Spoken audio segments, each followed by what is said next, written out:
कामगार नगरीचा मूळचा जो स्वभाव आहे तो डाव्या विचारसरणीचा आहे. डाव्या विचारसरणीचं असणारं शहर एवढ्या एकदम एवढ्या वेगानं म्हणजे शहराच्या वाढीचा जो वेग आहे त्या वेगापेक्षाही जास्त वेगानं ते डाव्या विचारसरणीकडून उजव्या विचारसरणीचं कसं झालं?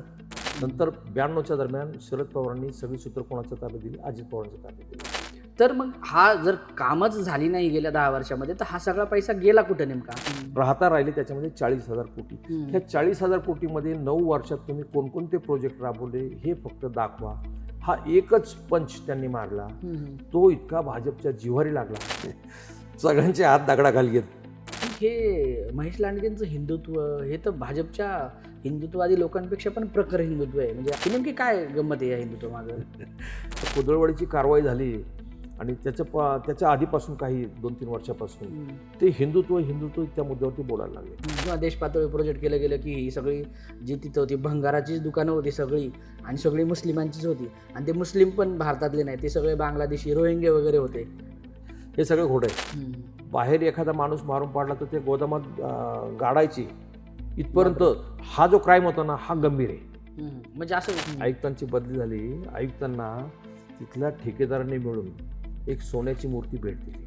सोन्याची राधाकृष्णाची मूर्ती, 2.25 कोटी रुपये झुंबर. म्हणजे काय काय प्रेम असेल ठेकेदारांचं. खाण्याची पण एक हद्द असते, ती हद्द पण यांनी पार केली असं म्हणणं आहे. हे जर परिस्थिती कायम राहिली तर भाजपचा टांगा पलटी होऊ शकतो.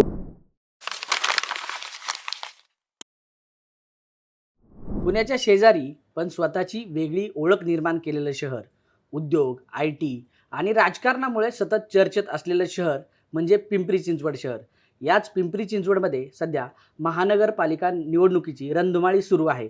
वातावरण तापलेलं आहे आणि नेमकं काय घडतंय याची कल्पना सर्वसामान्य लोकांना आपापल्या प्रभागापुरती आहे आणि एकूण आरोप प्रत्यारोपांमुळे आहे. मात्र ग्राउंडवर परिस्थिती काय आहे, नेमके तिथलं राजकीय जो कल आहे, लोकांचा जो कल आहे तो कुणाच्या बाजूने आहे, ही परिस्थिती जाणून घेण्याचा आपला प्रयत्न आहे आणि हेच प्रयत्न आपण करणार आहोत. आपल्यासोबत आहेत अविनाश चिलेकर सर. अविनाश सर हे PCB या ऑनलाईन न्यूज प्लॅटफॉर्मचे मुख्य संपादक आहेत. सर तुमचं खूप खूप स्वागत आहे. नमस्कार. सर राजकीय विश्लेषक आहेत. सरांनी महाराष्ट्रातल्या जवळपास सर्वच प्रमुख वृत्तपत्रांमध्ये काम केलेलं आहे, त्यामुळे एक दीर्घ अनुभव आहे सर. सर आपल्याला सगळ्या विषयांवर बोलायचं आहे, पण सर्वात माझा पहिला प्रश्न आहे की या शहराची नेमकी प्रकृती कशी आहे आणि म्हणजे हे शहर नेमकं कसं उभं राहिलं, या जडणघडणीत कुणाचा वाटा आहे, एकूण प्रकृती कशी आहे शहराची? हे शहर साधारण 50 वर्षापूर्वीचं आहे. सुरुवातीला तिची नगरपालिका होती. चिंचवड, पिंपरी, भोसरी, आकुर्डी ह्या 4 ग्रामपंचायती त्या एकत्र करून निर्माण झालेलं हे शहर. त्यावेळेस सुरुवातीला 72ला नगरपालिका स्थापन झाली. नगरपालिकेची पहिली निवडणूक 78ला झाली. त्यानंतर 86ला महापालिकेची निवडणूक. असा तो सगळा प्रवास आहे. पण सुरुवातीला त्यांची संपूर्ण शहराची म्हणून लोकसंख्या साधारण 2.5-3 लाखाच्या आसपास, म्हणजे 4 गावं आणि आजूबाजूचे थोडेफार इतर वस्त्या, असे म्हणून 2.5-3 लाख होती. नंतर ती मला वाटतं ह्याच्यामध्ये आता ते या शहराची लोकसंख्या जवळपास 30 लाखाच्या आसपास आहे. म्हणजे जनगणनेप्रमाणे ती 25 लाख सांगतात, पण 30 लाखाच्या पुढे गेलेली लोकसंख्या. आज या शहराची परिस्थिती अशी की देशामध्ये सर्वाधिक वेगाने वाढणारं हे शहर आहे. 70% वेगाने वाढणारं हे शहर आहे. ज्या शहराची लोकसंख्या 2011मध्ये 17 लाख होती, ती आज 21मध्ये जवळपास 21 सोडा आता 26 चालू आहे, ती 30 लाखाच्या आसपास आहे. सर्वाधिक संधी असलेलं शहर, जसं मुंबई पुणे दोन्ही शहरं गच्च भरलेली आहेत, तेव्हा लोकांना स्वस्तात घर, रोजगार, पोटापाण्याचं साधन, स्वच्छ हवा, पाणी सहज कुठे सुलभ असेल, कुठं मुबलक उपलब्ध असेल तर ते पिंपरी चिंचवडला आहे. त्याच्यामुळे या शहराचं जे महत्त्व आहे ते वाढत चाललेलं आहे. म्हणून शहराचा वेग जो आहे, वाढीचा वेग आहे, हा प्रचंड आहे. म्हणजे आपण जसं होतं आता मुंबईमध्ये घर परवडत नाही, तिथे नोकरी मिळेल याची शाश्वती नाही, पुण्यामध्ये शक्यच नाही, मग पुण्यातली महागाई ही आता दिल्लीच्या बरोबरीत आहे. तसं पिंपरी चिंचवड ही शेजारीच आहे, थोड्या अंतरावरती. दळणवळणाच्या दृष्टिकोनातून अत्यंत सुलभ आहे. त्याच्यामुळं हे शहर लोकांच्या दृष्टीने सोयी. या शहराचा स्वभाव, तुम्ही जो प्रश्न विचारला तो, मुळात ही शहर म्हणजे पहिलं कामगार नगरी आहे, श्रमण नगरी आहे. इथे पहिली एचएची स्थापना झाली. एचए कंपनी ही जवाहरलाल नेहरूंनी स्थापन केलेली आहे. का तर महात्मा गांधींच्या पत्नी कस्तुरबा गांधी त्यांना आजारपणामध्ये जे इंजेक्शन मिळालं नाही पेनिसिलिनचं, त्यांच्या स्मरणार्थ एचए कंपनी स्थापन झालेली आहे. एचए पाठोपाठ नंतर टेल्को, बजाज, क्रस्टन अशा बाकीच्या कंपन्या पण आल्या आणि संपूर्ण तो MIDC तयार झालेली आहे. 1200 हेक्टरवरती MIDC आहे. त्याच्यामुळे संपूर्ण इंडस्ट्रियल सिटी म्हणून राज्यातलं सगळ्यात मोठं शहर कोणतं, तर ठाणे, मुंबई खालोखाल पिंपरी चिंचवड आहे. या शहरातली उलाढाल प्रचंड मोठी आहे. कामगार नगरी असल्यामुळे या शहराचं सुरुवातीपासूनचे कामगारांचे संप, वेतनवाढीचे संप किंवा बाकी मागण्यांचे संप, बोनससाठी संप वगैरे, त्याच्यामुळे ह्या कामगार नगरीचा मूळचा जो स्वभाव आहे तो डाव्या विचारसरणीचा आहे. तिथे पुरोगामी विचारसरणी आहे. तिथले कामगार नेते हे जवळपास सगळेच कामगार नेते हे मार्क्स कम्युनिस्ट पक्ष, डाव्या विचाराचे, समाजवादी विचारांचे होते. त्याच्यामुळे या शहराचा जे स्वभाव जो म्हणतो आपण, तो डाव्या विचारातला पुरोगामी सुधारणावादी विचारसरणीतलं संपूर्ण शहर आहे. भाजपचा तिथे आत्ता सुरुवात झाली आहे. आता हे शहर ह्या संपूर्ण प्रवासामध्ये आता उजवीकडे झुकलेला आहे. लक्षात घ्या, हा पूर्वीचा प्रवास हा संपूर्ण डाव्या विचारसरणीचा होता पूर्वीचं शहर. आताचं जे शहर आहे भाजपच्या ह्या गेल्या 8-10 वर्षातल्या निवडणुका आणि इथली सत्तेचं राजकारण ह्याच्यामध्ये हे शहर इतकं गुरफटत सहज भाजपच्या बरोबर गेलेलं आहे की ते शहर आता उजव्या विचारसरणीचं ओळख जायला लागलेलं आहे. परंतु मूळची जी प्रकृती आहे या शहराची ही भाजपची नाही आहे, ही संघाची नाही आहे. ती आत्ता कुठे व्हायला लागलेली आहे, अजून झालेली नाही आहे. त्यामुळे भाजपची मंडळी किंवा हिंदुत्ववाद किंवा हे बाकी सगळ्या गोष्टी तिथे करत असल्या तर ते अजूनही त्या तितकं लोकांच्या पचनी पडलेलं नाही आहे. आत्ता जे सत्तेचं राजकारण सुरू आहे त्याच्यामध्ये ते हिंदुत्वावरती प्रचार वगैरे त्या पद्धतीने त्यांचा विषय आहेत. त्या हिंदू मुस्लिम याच्यावरती तो प्रचार करण्याचा प्रयत्न करतात. पण या शहरामध्ये तो प्रचार चालणार नाही, त्याच्यावरती मतं मिळणार नाहीत. हे अगदी सत्य आहे, म्हणजे त्याच्यात काही प्रश्नच येत नाही आहे. तुम्ही सांगितलं हे कामगारांचं शहर आहे, इथं डाव्या विचारसरणीचे कामगार नेते वगैरे होते आणि गेल्या 10 वर्षामध्ये हे उजव्या विचारसरणीकडे झुकते किंवा आता बऱ्यापैकी तिथले नेते जे आहेत ते भाजपशी संबंधित वगैरे आहे किंवा सत्ता त्यांची होती 2017. मग हा जो शिफ्ट आहे की एकदम डाव्या विचारसरणीचे नेते किंवा डाव्या विचारसरणीचं असणारं शहर एवढ्या वेगानं, म्हणजे शहराच्या वाढीचा जो वेग आहे त्या वेगापेक्षाही जास्त वेगानं ते डाव्या विचारसरणीकडून उजव्या विचारसरणीचं कसं झालं? नाही, ते गंमत घ्या, लक्षात घ्या तुम्ही, ते अगदी 2014 पर्यंत जर आपण इतिहास पाहिला तर या शहरामध्ये भाजपचं जसं काय नव्हतं. 2-3च्या पुढे तिथे नगरसेवक येत नव्हते भाजपचे. नगरपालिकेच्या काळामध्ये त्यावेळेस जनता पक्ष होता. जनता पक्षाचे त्यावेळेस बऱ्यापैकी नगरसेवक होते. नगराध्यक्ष जनता पक्षाचे डॉक्टर श्री घारे होते. ते समाजवादी विचारवंत होते डॉक्टर घारे. परंतु नंतर जनता पक्षातले लोक फुटाफूट झाली, ते जनसंघ, नंतर तो भाजप तयार झाला. पण दरम्यानच्या त्या 25-30 वर्षाच्या काळामध्ये भाजपचे 4-5च्या पुढे कधी नगरसेवक तिथे आले नाहीये. 2014 नरेंद्र मोदी देशात सत्ता आली केंद्रात. मोदींच्या लाटेमध्ये बाकीची मंडळी केंद्रात, नंतर देवेंद्र फडणवीस राज्यामध्ये, या लाटेमध्ये त्यांना एक लक्षात आलं की ना आपलं इकडच्या पेक्षा तिकडे गेलेलं बरं. बऱ्यापैकी लोकांनी सोयीचं राजकारण, पूर्वीचं जे राजकारण होतं तत्वाचं, ते सगळं मातीत गेलं. आता तर तुम्ही पाहिलं, आताचे ते शरद पवारांचे, मुळात ह्या शहरामध्ये शरद पवार, अजित पवार त्यांनी जी या शहराची जडणघडण केलेली आहे त्यांचा फार मोठा वाटा आहे. कारण का, पिंपरी चिंचवड हे जुन्या बारामती लोकसभा मतदारसंघाचा भाग होता. म्हणजे बारामती लोकसभा मतदारसंघात दौंड, इंदापूर, पुरंदर, शिरूर, भोर, मावळ, मुळशी हे तालुके वगैरे, त्याच्या बरोबरीतलं मतदान हे पिंपरी चिंचवडचं असायचं. परंतु पिंपरी चिंचवडचं मतदान तो संपूर्ण त्या ह्याच्यात कधी भाजपचा खासदार तिथे झाला नाही असून सुद्धा कायम शरद पवार निवडून यायचे. आणि शरद पवारांचा जीव होता. शरद पवारांनी त्या काळामध्ये त्या शहरावरती जे प्रेम केलं की त्या शहराचं पुढची वाढ लक्षात घेऊन जे प्रोजेक्ट तिथे आणलेले आहेत त्याच्यामुळे या शहराची वाढ आणखी जोरात झाली. नंतर 92च्या दरम्यान शरद पवारांनी सगळी सूत्र कोणाच्या ताब्यात दिली? अजित पवारांच्या ताब्यात दिली. रामकृष्ण मोरे मधल्या काळामध्ये ते 86 ते 92-95 पर्यंत रामकृष्ण मोरे होते. ते सुद्धा पुरोगामी विचारचे. काँग्रेसचे ज्येष्ठ नेते, शिक्षण मंत्री दिवंगत, त्यांचं एक व्हिजन होतं. त्यांनी त्यांच्या काळातला राबवलेले जे प्रोजेक्ट आहेत त्या शहरातले, आजही ते प्रोजेक्ट आज लक्षात येतं. त्यावेळेस लोक पांढरा हत्ती म्हणायचे. YCM हॉस्पिटल असू द्या, तिथलं नाट्यगृह असू द्या, मोठे मोठे प्रोजेक्ट असे, ते आता लोकांना लक्षात येतं की त्यावेळेस ते प्रोजेक्ट राबवले म्हणून आज शहराचं वैभव आहे. अजित पवारांच्या ताब्यात शहर गेलं. अजित पवारांनी अगदी वायुवेगाने तिथली प्रगती केलेली आहे. पुण्यामध्ये वाहतूक कोंडी असते, पण त्या तुलनेमध्ये पिंपरी चिंचवडमध्ये नसते, कारण त्या शहरामधले रस्ते हे अत्यंत प्रशस्त आहेत. म्हणजे सुधारणेच्या बाबतीमध्ये पिंपरी चिंचवडचा जो वेग आहे इन्फ्रास्ट्रक्चर, रस्ता, पाणी, लाईट किंवा ह्या बाबतीमध्ये फार पुढे पिंपरी चिंचवड. म्हणून ती आता जी स्टेटस आहे, आता हे गाववाले आणि बाहेरचा हा राजकारणाचा इथला एक आता पूर्वीपासून आतापर्यंत चालत आलेला मुद्दा आहे, तो सुद्धा फार इंटरेस्टिंग आहे. आपण त्याच्यावरती चर्चा करू नंतर. मला सर तुम्हाला हे विचारायचं, तुम्ही आता ह्या सगळ्या शहराची जडणघडण सांगितली एकूण. आपण पिंपरी चिंचवडकडे एक विकासाचं मॉडेल म्हणून पाहतो, बरोबर, एक प्लॅन्ड सिटी म्हणून पाहतो. जर खरं पाहायचं झालं तर हे शहर नेमकं ह्या शहरात जो आता विकास दिसतो किंवा आपण आता पिंपरी चिंचवड म्हणतो, हे खरं उभं केलं कोणी? इथली कामं जी केली आहेत, जी पुढचं विजन ठेवून तयार केली कामं करण्यात आली, ती कामं नेमकी कुणी केली आहेत? म्हणजे स्पेसिफिक जर नेत्यांचीच नावं घ्यायची झाली तर कुणी कामं केलेली आहेत या शहरामध्ये? नाही, हो का, या शहराची स्थापना मुळात अण्णासाहेब मगर ते पहिले नगराध्यक्ष होते. नंतर निवडणुका झाल्या, नंतरचे पुढच्या काळामध्ये रामकृष्ण मोरे होते काँग्रेसचे. नंतर रामकृष्ण मोरे यांच्यानंतर अजित पवार.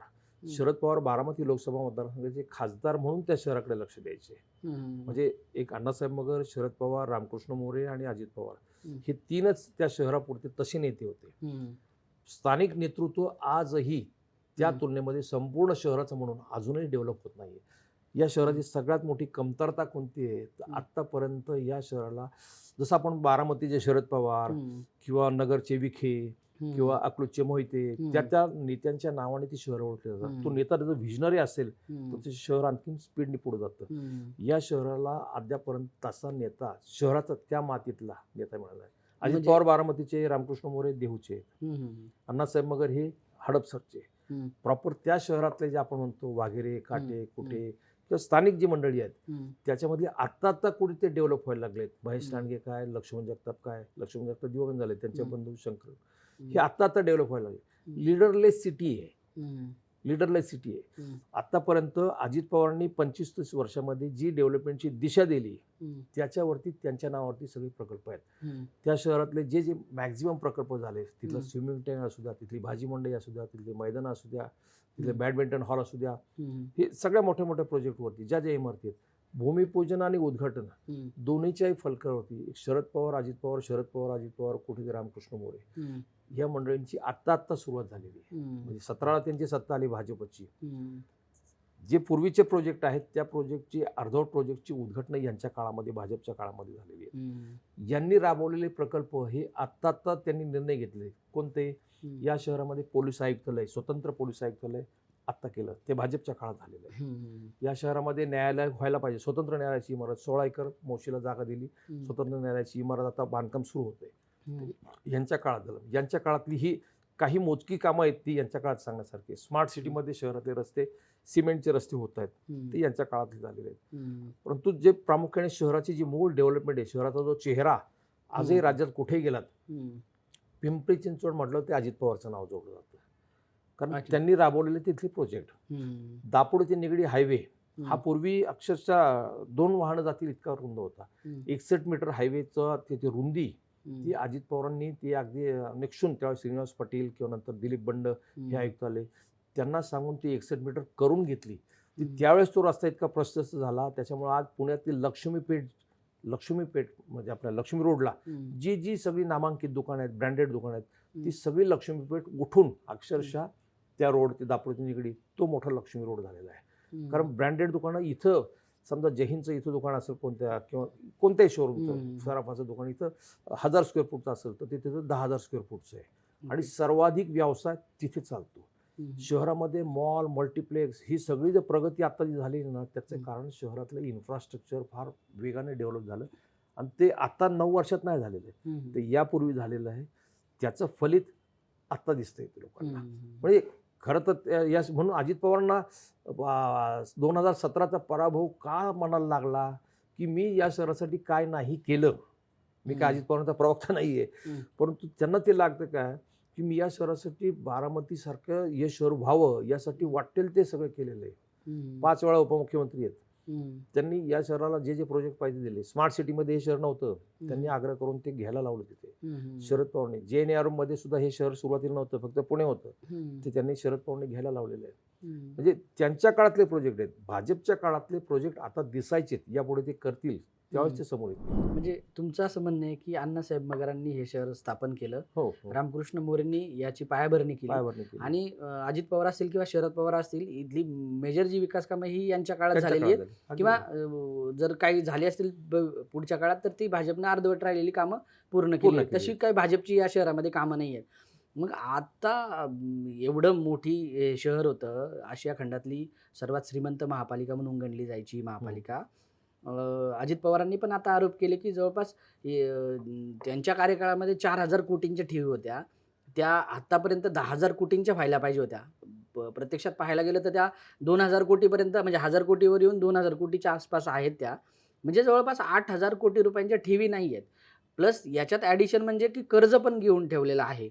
तर मग हा जर कामच झाली नाही गेल्या 10 वर्षामध्ये, तर हा सगळा पैसा गेला कुठं नेमका? मूळ आताच्या निवडणुकीमध्ये सर्वात प्रचाराचा मुख्य मुद्दा तोच आहे. हं, हं. अजित पवारांनी पहिला एक प्रेस कॉन्फरन्स घेतली गेल्या आठवड्यामध्ये आणि त्याच्यामध्ये त्यांनी सांगितलं की 2017 पासून माझी सत्ता इथे नाही आहे. 2017 ते 22 भाजपची सत्ता आणि 22 पासून आतापर्यंत प्रशासकीय राजवट. हं, हं. 9 वर्षाच्या काळाचा त्यांनी फक्त लेखाजोखा मांडला त्याच्यामध्ये. हं, हं. त्यांनी सांगितलं की ह्या 9 वर्षाच्या काळातले बजेटच्या फिगर महापालिकेच्या अधिकृत फिगर ज्या आहेत त्या हम्म. त्यांनी दिला 2015-16 पासून तर आतापर्यंतच्या. हं, त्या होत्या 59,000 कोटी, हं. 59,500 कोटी रुपयांच्या. त्याच्यामध्ये महापालिका कर्मचाऱ्यांचे पगार, वेतन वगैरे हे बाकी सगळे महसुली खर्च गेले हं. तर ते 33% पर्यंत गेले. हं. राहिले त्याच्यामध्ये 40,000 कोटी. हं. ह्या 40,000 कोटीमध्ये 9 वर्षात तुम्ही कोणकोणते प्रोजेक्ट राबवले हे फक्त दाखवा. हा एकच पंच त्यांनी मारला. हं. तो इतका भाजपच्या जिव्हारी लागला. कारण दाखवायचं काय? हं. 40,000 कोटीची कामं, अशी कोणती कामं 40,000 कोटीमध्ये झाली? एका शहरात 40,000 कोटी 40,000 कोटीची 9 वर्षातली कामं दाखवा. हा हं. एकच साधा सुद्धा प्रश्न आहे. भाजपला त्याच्यावरती आतापर्यंत 8 दिवस झाले उत्तर देता येत नाही. अजित पवारांची ती एक प्रेस कॉन्फरन्स संपूर्ण त्या निवडणुकीची दिशाच फिरली तिथे. भाजप एकतर्फी पिंपरी चिंचवड पुन्हा एकदा घेणार. आता अब की बार 100 पार, आता 77 नगरसेवक पुढे 100 येणार वगैरे वगैरे ते चालू होतं सगळं. पण त्याला तिथे मोठा ब्रेक लागला. कारण का 40,000 कोटीची कामं दाखवायची काय?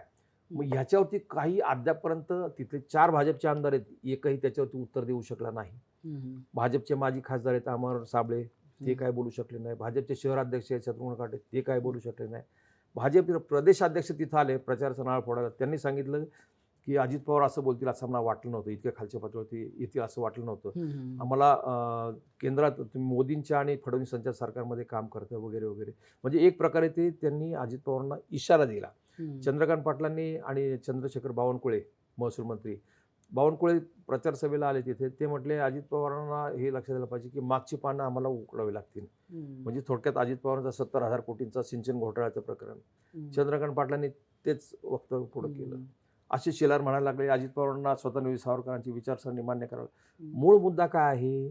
40,000 कोटी रुपयांच्या या जो सगळा हिशोब आहे, तुम्ही कोणते प्रोजेक्ट राबवले ते सांगा ना. ते सांगता येत नाहीये. महेश लांडगेंनी काल प्रेसमध्ये अजित पवारांना ते आरोप केले की तुमचे सिंचन घोटाळ्याचे 70,000 कोटीचं प्रकरण, तुमच्या मुलाकडे तुम्ही पहा 1,800 कोटीचं ते प्रकरण वगैरे वगैरे. अहो प्रश्न काय? त्यांनी उपस्थित एकच प्रश्न केला आहे, 40,000 कोटीचं झालं काय ते सांगा. माझ्या काळामध्ये 4,000 कोटीच्या ठेवी होत्या, त्याचं व्याजासहित ह्या 8-10 वर्षामध्ये 10,000 कोटीपर्यंत जायला पाहिजे. प्रत्यक्षात ते ठेवी आता फक्त 2,200 कोटींच्या आहेत. तुम्ही 8,000 कोटीच्या ठेवी मोडल्या, ठेवींचं काय झालं ते सांगा.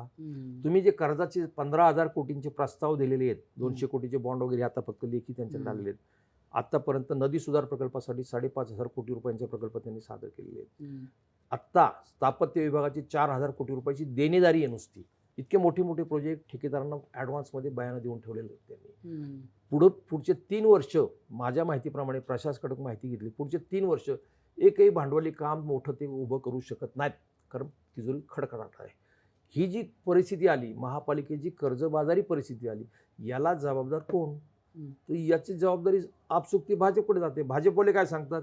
आमची 17 ते 22 सत्ता होती, 22 पुढे प्रशासक. अहो प्रशासक जरी होतं तर त्या प्रशासनाची सगळी पालकत्व, सगळं जबाबदारी ही तुमची होती. राज्यामध्ये 29 महापालिका, 36 जिल्हा परिषदा, नगरपालिका सगळ्यांचं मिळून 3 लाख कोटीचं बजेट आहे. ह्या सगळ्या बजेटवरती कोणाचं नियंत्रण असतं? राज्य सरकारचं. मग तुम्ही असं कसं नाकारू शकता की आमचा काय संबंध आहे? प्रशासकीय राजवटीमध्ये 4 वर्षात जेवढी लूट झाली ती या शहरामध्ये गेल्या 40-45 वर्षामध्ये झाली नाही. इतकी मोठी प्रचंड लूट झालेली आहे. आणि हा सगळा प्रश्न भ्रष्टाचाराचा विषय हे सगळे अजित पवार मांडतायत. त्याच्यावरती उत्तर द्या ना तुम्ही की हे अजित पवार बोलतात ते खोटं आहे, ते चुकीचं आहे. असा भ्रष्टाचार झाला नाही. भ्रष्टाचाराच्या प्रकरणाची 13 प्रकरणांची फक्त यादी वाचली. त्यांच्याकडे अजून जवळजवळ 30-40 प्रकरणांची मोठी जंत्री आहे. म्हणजे ती 13 प्रकरणं ते एकही विषयावरती ते उत्तर देऊ शकत नाही. मी वानगी दाखल फक्त त्यातून सांगतो. संपूर्ण शहर सीसी कॅमेऱ्याच्या अंडर आणायचं, सीसी कॅमेऱ्याच्या खाली आणायचं अशी घोषणा झाली. 9,250 सीसी कॅमेरे शहरात बसवले, 600 कोटी रुपये खर्च केले. 70% कॅमेरे त्यातले बंद आहेत. 70%. एका भाजपच्या मुंबईतल्या आमदाराचं ते काम आहे, त्याच्या कंपनीचं काम आहे. हे जाहीरपणे सगळं लिखित स्वरूपामध्ये त्याच्यामध्ये भाजपच्या मुंबईच्या आमदाराची बायको त्याच्यात पार्टनर आहे. जबाबदार कोण? तुम्ही जा विचारणार का नाही? आता हे विचारायचं नाही, टॅक्सपेअरने हे विचारायचं नाही, विचारलं पाहिजे. असे अनेक विषय आहेत. ई लर्निंगचा प्रोजेक्ट, महापालिका शाळेतील विद्यार्थी त्यांना एआयचं शिक्षण मिळावं, ते ॲडव्हान्स व्हावेत, त्यांची रोजची हजेरी एआय मार्फत घेतली जावी. शिक्षकाचा मूड काय आहे, तो व्यवस्थित शिकवतो की नाही ते त्याच्यामार्फत ऑब्झर्व केलं. यासाठी ई लर्निंगचा प्रोजेक्ट राबवला. 42 कोटी रुपये खर्च केले. साहेब, तो प्रोजेक्ट राबवल्यापासून बंद आहे. पैसे वायाला गेले 42 कोटी रुपये. कोणाला विचारायचं आहे? यांनी उत्तर द्यायला पाहिजे ना. या प्रश्नांची उत्तर द्या. 29 कोटी रुपये शहराच्या मिळकती वाढल्या. त्याचं सर्वेक्षणाचं एक काम एका कंपनीला, नागपूरच्या कंपनीने दिलं. 73 कोटीला काम ठरलं होतं. 73 कोटी दिले, परत आणखीन 29 कोटी रुपये वरती दिले. कसले दिले हे विचारायचं नाही आम्ही? म्हणजे अजित पवार सोडा, सामान्य नागरिक म्हणून मी विचारू शकत नाही? पत्रकार, सामान्य नागरिक म्हणून विचारू शकतो ना. मग सगळ्यांना तेच लागतं की आम्ही हे साधे प्रश्न विचारतोय. भामा आसखेडून पाणी आणायची योजना तुम्ही राबवताय. त्या पाणी योजनेमध्ये भामा आसखेडला नदीतून पाणी उचलण्यासाठी जे जॅकवेलचं जे काम आहे त्या कामासाठी 30 कोटी रुपये जादा दराची निविदा दिली. पंतप्रधान आवास योजना डुडुळगावला आहे. त्या डुडुळगावच्या त्या योजनेमध्ये तुम्ही 1400 रुपये पर स्क्वेअर फुटाचं काम, आता तिथे आजूबाजूला साधारण 3,000 स्क्वेअर फुटाचा रेट, तुम्ही 48 रुपयांनी स्क्वेअर फुटाने तो रेट दिला. 70 कोटी रुपये जास्त दिले. विचारायचं नाही? हे मी तुम्हाला फक्त उदाहरण थोडक्यात सांगितले. अशी बरीच मोठी यादी आहे त्याच्यामध्ये. म्हणजे अजित पवार विचारतात त्या प्रश्नावर उत्तर द्या ना. ते काय विचारतात? ह्या चोऱ्या झाल्यात, हा दरोडा पडला, याला जबाबदार कोण? तर जबाबदार भाजपची मंडळी. याचा परिणाम आणि मतदार आता हे फार गांभीर्याने याच्यावर विचार करायला लागते. यासाठी 2017 भाजपची या शहरातली सत्ता गेली. त्याचं कारण काय? राष्ट्रवादी काँग्रेसच्या काळामध्ये त्यावेळेस वारकऱ्यांना जे भेट द्यायची महापालिका दरवर्षी, विठ्ठल रुक्मिणी मूर्ती त्यांनी खरेदी केल्या होत्या. 1450 रुपयाची विठ्ठल रुक्मिणी मूर्ती 3,950 रुपयाला खरेदी केली. फक्त 40 लाख रुपयांची ती खरेदी होती. 25 लाख रुपये त्याच्यामध्ये गफला झाला होता. मी स्वतः ते प्रकरण फार लावून धरलं होतं.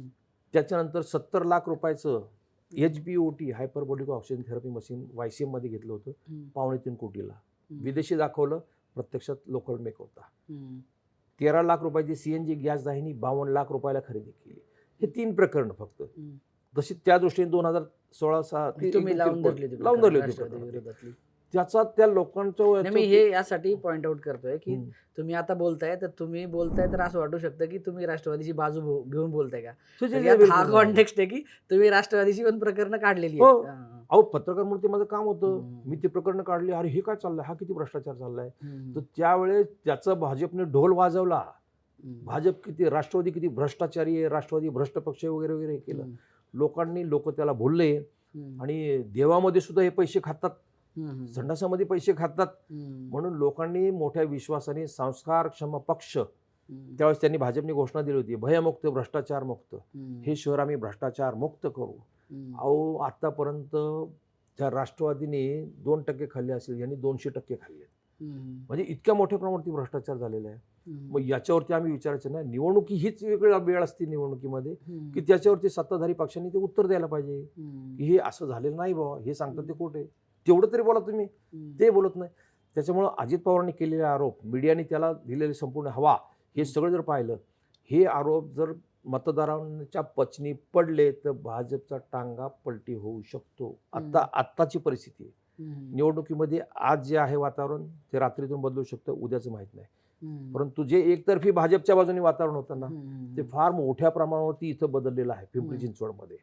आणि एक खांबी अजित पवार ही सगळी तोप डाकतायत, सगळे अजित पवार बोलतायत या विषयावरती आणि राज्याचे उपमुख्यमंत्री बोलतायत.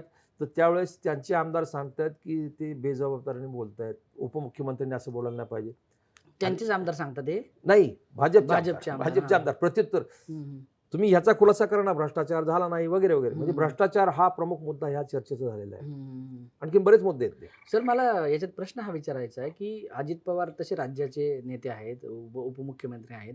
ठीक आहे की ते स्वतःचं पिंपरी चिंचवडमध्ये स्वतःचं अस्तित्व होतं, स्वतःची सत्ता होती, ती परत आणण्यासाठी प्रयत्न करत होते. पण ह्या प्रयत्नांना कुठेतरी स्थानिक नेतृत्वाची साथ मिळताना दिसत नाही. कारण मी एवढं बघतोय की अजित पवार एवढे मोठे आरोप करतात, ते एवढं स्वतःच्याच सत्तेत असलेल्या लोकांना अंगावर घेतात ते, बरोबर. पण यांचे नेते मात्र स्थानिक बोलताना दिसत नाही. या मग काही कारणे आहेत का? सगळ्यांचे हात दगडाखाली आहेत. अगदी एका वाक्यात सगळ्यांचे हात दगडाखाली आहेत. अजित पवारांनी पत्रकार परिषदेत जे आरोप केले, आम्हाला वाटलं होतं, अपेक्षा अशी होती की त्यांचे बाकीचे उजवे डावे किंवा जी बाकी मंडळी दुसऱ्या फळीतले तिसऱ्या फळीतले ते सोशल मीडियावरती ते व्हायरल करतील, त्याचे रील्स करून प्रचार सुरू करतील. प्रत्यक्षात काही घडलं नाही. अद्यापपर्यंत भाजपवर केलेल्या आरोपांचं, अजित पवारांनी जे डायरेक्शन दिले आपल्या निवडणुकीला प्रचार ह्या दिशेने द्यायचा आहे, त्याच्यावरती चकार शब्द ही मंडळी काढत नाहीयेत. त्याचं कारण असं आहे, मुख्य कारण असं आहे, ही मंडळी बऱ्याच ठिकाणी भागीदार आहेत. अगदी सरळ सरळ त्यात हे काहीच नाही. त्यांच्या प्रत्येकाच्या कंपन्या, महापालिकेचे ठेके, त्याच्यामध्ये ही मंडळी भागीदार आहेत. दोन्ही, राष्ट्रवादीची पण आहे, भाजपची पण आहे, काँग्रेसची पण आहे, शिवसेनेची पण आहे, सगळे भागीदार आहेत. त्याच्यामुळं त्या मूळ मुद्द्यावरती कोणीच बोलत नाही. एक उदाहरण सांगतो. परवा अजित पवारांची पिंपरी गावात सभा झाली, त्यावेळेस तिथले नगरचे उमेदवार आहेत भाजपचे, संदीप वाघेरे, त्यांनी संजोग वाघेरे जे प्रतिस्पर्धी राष्ट्रवादीतून भाजपमध्ये, शिवसेनेतून भाजपमध्ये गेले, त्यांच्यावरती आरोप केला. संदीप वाघेरेंनी स्पष्ट सांगितलं, माझा महापालिकेत ₹1 ठेका नाहीये. यांचे कोणकोणते ठेके आहेत त्यांनी जंत्री वाचली. पाणी मीटरचा ठेका, सफाईचा ठेका, कंत्राटी कामगार सुरक्षेचा ठेका, त्यांनी सगळी जंत्री वाचली त्याच्यामध्ये. हे फक्त एक उदाहरण झालं. या शहरामध्ये 78 झोपडपट्ट्या आहेत. त्या झोपडपट्ट्यांचं पुनर्वसन करण्यासाठी SRAचा प्रोजेक्ट प्रत्येक ठिकाणी आहे. 78 झोपडपट्ट्या आहेत, पण तिथं SRAचे प्रोजेक्ट 92 आहेत. अर्ध्याधिक प्रोजेक्ट हे बोगस आहेत आणि त्याच्यामध्ये भागीदार हे सगळे राज्यकर्ते आहेत. अजित पवार किती काय बोलले, हे का बोलत नाहीत? कारण जर आवाज टाकला, जर काही बोललो, तर उद्या यांच्यावरती गदा येऊ शकते. त्याच्यामुळे ते ह्या पक्षात आहेत, परंतु तरी ते गप्प आहेत. बेसिक रिझन त्याचं ते आहे. आणि जर व्यवस्थित जर बघायचं झालं तर राष्ट्रवादी सत्ता होती त्यावेळेस जे लोक सत्तेत भागीदार होते, भाजपची सत्ता असताना पण तेच लोक भागीदार आहेत का? म्हणजे भ्रष्टाचार तुम्ही म्हणता की तुम्ही राष्ट्रवादीच्या काळातली भ्रष्टाचाराची प्रकरणं काढली आणि आता अजित पवार भाजपच्या काळात झालेले राष्ट्रवादी भ्रष्टाचाराची प्रकरणं बाहेर काढते, तर त्यावेळेस सत्तेत असल्याने यावेळेस सत्तेत असलेले सेम लोक आहेत का? तुम्हाला पहिले एक गोष्टीचा खुलासा करतो. मला एक आणखी मुळात भाजपचं नेतृत्व तिथं आहे का, की हे सगळे इकडून तिकडून आलेलेच आहेत परत? नाही, हे सगळे हो का ओरिजिनल भाजपच्या संस्कारात वाढलेलं एकही नेता ते नाही. आता PCMC मध्ये एकही नाही आहे. जे आहेत निष्ठावंत ते सगळे बाजूला गेलेले आहेत. सगळे बाजूला गेले आहेत. ते विधान परिषदेला उमा खापरे आहेत, त्या भाजपचे निष्ठावंत आहेत. अमित गोरखे ते भाजपचे निष्ठावंत आहेत. आता हे अमित आपलं तुमचा महेश लांडगे काय किंवा शंकर जगताप काय, हे राष्ट्रवादीतून अजित पवारांचे सगळे प्रॉडक्ट आहेत ते तिकडे गेलेले आहेत. ही सगळी मंडळी पक्षांतर जे झालेलं आहे त्या शहरामध्ये फार मोठ्या प्रमाणावरती 22-23 माजी नगरसेवक तिकडे गेले. त्याची कारणच तशी आहेत. यांना सगळ्यांना स्वतःचे भ्रष्टाचार केलेले भ्रष्टाचार लाभवायचे आहेत. भाजप आपल्यामध्ये ज्यांनी भाजपने ज्यांच्या लोकांवरती आरोप केले, अगदी अजित पवारांपासून सगळे घ्या, त्यांच्यातले तर बरीचशी मंडळी अशी आहेत की त्यांची ती प्रकरणं त्यांच्या फाईल बंद व्हाव्यात याच्यासाठी त्यांनी पक्षांतर केले. म्हणून तो प्रचारामध्ये जाहीरपणे सांगितलं, भाजप हे वॉशिंग मशीन आहे. आता जितके लोक तिकडे गेले आहेत ना, त्यातले 70-80% लोक असे आहेत की त्यांनी पूर्वीचे जे ठेके, पूर्वीची जी कामं आहेत ती यापुढेही कायम राहावीत. थोडक्यात राजकारणातून पैसा, पैशातून राजकारण, हे जे दृष्टचक्र आहे त्याच्यामध्ये हे सगळं इथलं राजकारण गुरफटलेलं आहे. त्या शहरामध्ये प्राधिकरणात एक नाट्यगृह उभं केलं, मूळ गदिमा नाट्यगृह, गदिमांच्या नावाने ते नाट्यगृह. 11 वर्ष काम सुरू होतं साहेब. मूळ प्रोजेक्ट होता फक्त 16 कोटीचा, तो 32 कोटी झाला. 32 कोटीचा तो 96 कोटी झाला. बापरे, 96 कोटी, ज्याच्यामध्ये 4 नाट्यगृह शहरात उभी राहू शकले असती. जा विचारायचं नाही. ते जे नगरसेवक होते त्यांना भीती वाटली, माझे उपमहापौर, त्यांना भीती वाटली, त्यांनी भाजपमध्ये उडी घेतली. फक्त भ्रष्टाचार स्वतःचा झाकण्यासाठी. तो चर्चेला आला ना विषय, हम्म. चर्चेला आला आणि प्राधिकरण हा सगळ्या शहरातला तो सुशिक्षित वर्ग आहे. हम्म. त्यांना ते लक्षात यायला लागलं, ती लोक त्याच्यामध्ये कॅम्पेन म्हणजे ते व्हायला लागलं की त्यांच्या विरोधात हम्म. यावेळेस काही हे निवडून येणार नाही वगैरे वगैरे वगैरे. हम्म. त्यांनी पटकन तिकडे पक्षांतर करून टाकलं, विषय संपून टाकला. हम्म. अशा अनेक प्रकरण आहेत. आता हे तुम्ही म्हणताय तिथं भाजपचे मूळ लोक आहेत ते म्हणजे जवळपास नसल्यासारखे आहेत. मग हे महेश लांडगेंचं हिंदुत्व हे तर भाजपच्या हिंदुत्ववादी लोकांपेक्षा पण प्रखर हिंदुत्व आहे. म्हणजे आता त्यांची जर वेशभूषा ऐकून बघितली तर त्यांच्या आता भगवी शाल त्यांच्याकडे असते, त्यांच्या गळ्यात माळा आहेत, त्यांनी केस वाढवलेले आहेत आणि एकूण त्यांची ती इमेज तशी पैलवाना वगैरे होती. ते आधी म्हटल्यानंतर ती एक पैलवानाची पण इमेज आहे. असं एक प्रखर हिंदुत्व तयार झाले पिंपरी चिंचवडमध्ये की जे कदाचित संघाच्या लोकांमध्ये पण एवढे प्रखर हिंदुत्व दिसत नाही. मग ही नेमकी काय गंमत आहे या हिंदुत्व मागं? महेश लांडगे, प्रथम सांगतो, महेश लांडगे स्वभावाने अत्यंत चांगला माणूस आहे. म्हणजे त्यांच्या दिलदार आहे त्या बाबतीमध्ये, माणुसकीला अत्यंत चांगले आहे. त्यांच्यातला तो सॉफ्ट कॉर्नर भाजपच्या आणि संघाच्या लोकांनी ओळखला आणि हे प्रॉडक्ट आपल्या कामी येणार आहे असं म्हणून त्यांनी त्यांची इमेज बिल्ड केली. महेश लांडगे मूलतः तसे सनातनी नाहीत, कडवे हिंदुत्ववादी तसंही नाहीये. यापूर्वी त्यांनी कित्येकदा ईदच्या वेळेस जे रमजान आपल्या पार्ट्या ह्याचं चालतात, कोणत्या पार्टी दिली जाते मुस्लिमाच्या ह्याच्यामध्ये उपवासाची, रमजान उपवासाची, तर त्या ईदच्या पार्टी त्यांनी पण दिलेल्या आहेत भरपूर. त्यांचे ते याचे फोटो पण आहेत. त्यांचे अनेक मित्र मुस्लिम सुद्धा आहेत. परंतु तो अचानक काय झालं, कोदळवाडीची कारवाई झाली आणि त्याच्या आधीपासून काही 2-3 वर्षापासून ते हिंदुत्व त्या मुद्द्यावरती बोलायला लागले आणि त्यांनी विधानसभेमध्ये अबू आझमींना अबू आझमी असं म्हणून, ज्यावेळेस आमच्या छत्रपतींबद्दल असं बोलतील वगैरे, छत्रपतींबद्दल महाराष्ट्रातल्या काय देशातल्या काय प्रत्येक हिंदूला अभिमान आहेच आहे, मुस्लिमांना सुद्धा आहे. छत्रपतीची जी इमेज केली गेली की हिंदू मुस्लिम ह्याच्यामध्ये डिवाइड केलं गेलं. शिवाजी महाराजांच्या अर्ध्या अधिक सेना प्रमुख हे मुस्लिम होते साहेब, पण ते खाली पेली ते हत्यार वापरलं. त्यांच्या लक्षात आलं की हा महेश लांडगे याच्यामध्ये परफेक्ट बसू शकतात, म्हणून संघाच्या काही मंडळींनी महेश लांडगेंचा हिंदुत्ववादी चेहरा बिल्ड केला, इमेज बिल्ड केली. मग महेश लांडगे सुद्धा त्या ह्याच्यामध्ये त्यांना लक्षात आलं की आपण आतापर्यंत केलेले जे काही उद्योग आहेत ते सगळे ह्याच्या खाली झाकले जात आहेत. त्याच्यामुळे त्यांनाही ते गोड वाटायला लागलं. त्यांनी त्याच्यामध्ये स्वतःला झोकून दिलं. मग पूजा अर्चा, त्यांनी त्यांचं वेषांतर, भगवा, रुद्राक्षमाळा, हातामध्ये गंडा वगैरे हे सगळं हळूहळू सुरुवात झाली. ते आता एक महाराज झाल्यासारखे ते मुळात तसे नव्हते ते, मुळात तसे नाहीये तो माणूस. तो अगदी म्हणजे आता पण मनातून तसे आहेत का ते का आता त्यांनी पण ऍक्सेप्ट आता केलं? तुम्हाला त्याच्यामध्ये जास्त मोठी लार्ज इमेज, लार्जर दॅन म्हणजे स्वतःपेक्षा फार मोठी इमेज तयार होतीये. महाराष्ट्रामधले मराठा समाजातला एक माणूस आपल्या भाजपच्या हाताला लागतोय आणि तो कडवा हिंदुत्ववादी चेहरा म्हणून पुढे येतोय. भाजपला ते पाहिजे ना, भाजपमध्ये ती पोकळी होती, ती पोकळी महेश लांडगेंनी भरून काढलेली. या पुढच्या काळात महेश लांडगे आणखी 2 टर्म निवडून येतील इतकं त्यांनी त्यांचं प्रभाव क्षेत्र, काम पण आहे त्यांचं, काम पण आहे. ते करप्शनचा मुद्दा बाजूला ठेवा, पण काम पण आहे, धडाडी आहे आणि ज्या पद्धतीने ते बोलतात. पण एवढं आता त्यांनी हिंदुत्वाची शाल पांघरली, भाजपवाले त्यांना लार्जर दॅन इमेज तयार करतात ते, पण एवढं होऊनही भोसरीच्या पलीकडं फार प्रभाव दिसत नाही. कारण बाकी जर बघितलं तर तिथे जगतापांचं प्राबल्य आहे, लांडेंचं प्राबल्य आहे, नंतरनं आणखीन काटेकालाटेंचं त्यांच्या भागामध्ये प्राबल्य आहे. कुठंतरी हे बघा आणखीन एक की ह्या लोकांनी ज्याप्रमाणे महेश लांडगेंनी हिंदुत्व स्वीकारलं, भाजपमध्ये जाऊन ह्या लोकांनी नाही स्वीकारलं, ते फक्त लांडगेंनी स्वीकारलं आणि त्यानंतरही फार तर त्यांना त्यांच्या मतदारसंघाच्या बाहेर फार प्रभाव टाकता येत नाही. हां, एक आहे की महाराष्ट्रामध्ये एक हिंदुत्वाला जो मानणारा वर्ग आहे तो त्यांच्या बाजूने जरा थोडा सॉफ्ट कॉर्नर तयार झाला. पण जसं म्हणजे एखाद्या माणसाला मोठं केल्यानंतर त्याची इमेज झाल्यानंतर तो त्या भागामध्ये पकड करण्यात यशस्वी ठरतो. तेवढी पकड PCMC मध्ये महेश लांडगेंची आहे का? आहे. संपूर्ण पिंपरी चिंचवड हिंदुत्वाच्या मुद्द्यावरती महेश लांडगेंचा भाजपने पद्धतशीर वापर करून घेत आहेत. संघाचे लोक त्याच्यामध्ये सामील आहेत. त्यांनी पद्धतशीर महेश लांडगेंना त्या कामासाठी आपला इथला खुंटा मजबूत करायचा, हलून खुंटा बळकट करायचा, यासाठी महेश लांडगेचा हिंदुत्वाच्या काळमध्ये पद्धतशीर वापर. म्हणजे आता जगताप, काटे, कलाटे, भोईर वगैरे ही जी स्थानिक मंडळी आहेत ह्या सगळ्यांच्या पेक्षा तिथं वरचढ महेश लांडगे झालेले आहेत. हो, महेश लांडगे वरचढ झालेले आहेत. आता निवडणूक प्रचारामध्ये अजित पवार महेश लांडगेंवर अटॅक करतात, आपोआप महेश लांडगे आणखीन वरती आले. अजित पवार 5 वेळा उपमुख्यमंत्री झाले, 92 पासून त्या शहराचे नेते आहेत. अजित पवारांना महेश लांडगेंवर टीका केल्यामुळे महेश लांडगे आहेत त्यापेक्षा दुप्पट मोठे झाले.